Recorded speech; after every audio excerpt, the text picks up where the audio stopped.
Los números tienen un sustento metodológico, sí. Lo que hizo la UCA, a diferencia de lo que normalmente conocemos que hace la UCA, es tomar justamente lo que se conoce, los datos de la encuesta permanente de hogares que elabora el INDEC.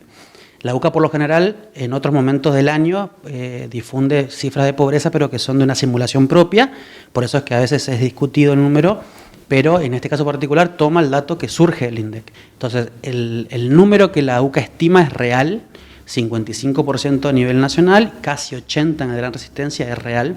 Ahora, no hay que perder de vista el contexto. ¿Cuál es el contexto? El primer trimestre del año fue el más duro en por lo menos 10 años. Es decir, una inflación del 20% y un poquito por debajo entre enero y febrero, perdón, que sumaste al 25% de inflación que traías de diciembre. Un trimestre que estuvo pulverizado en los ingresos, porque no hubo aumento, ni siquiera paritaria privada. Es decir, en el contexto de crisis nacional, el primer trimestre fue el peor de todos. Entonces, naturalmente eso te lleva el número para arriba, porque familias que eran pobres ahora son más pobres y familias que estaban en el límite por el contexto económico pasaron a ser pobres, ¿no?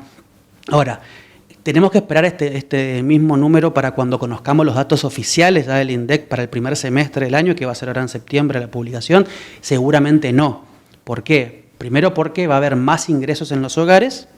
Segundo, porque el nivel de inflación viene disminuyendo sistemáticamente y porque el valor de las canastas básicas viene también creciendo a un ritmo muy menor, a la par de que en algunos sectores particularmente hay algún tipo de intento de recuperación del salario. No de crecimiento, pero de recuperar un poquito lo perdido. Entonces, el 80% que estamos hablando hoy en la Gran Resistencia seguramente va a ser menor. Ahora, que sea menor no significa que sea bueno o que sea mejor como para celebrar de que de repente en 3 meses bajamos la pobreza. No. Ya venimos con un antecedente de que a final del año pasado la pobreza estaba en torno al 65%.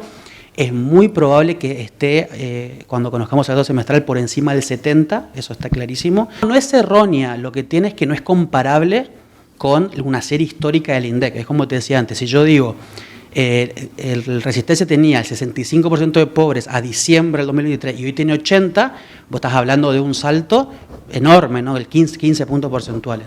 Ahora, eso es una comparación errónea.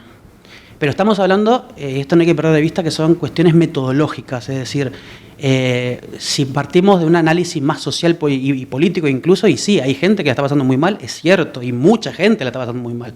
Pero por eso hay que tener cierta prudencia en el sentido de, cuando hablamos de datos, hay que hablar de datos que sean estrictamente comparables con sí mismos.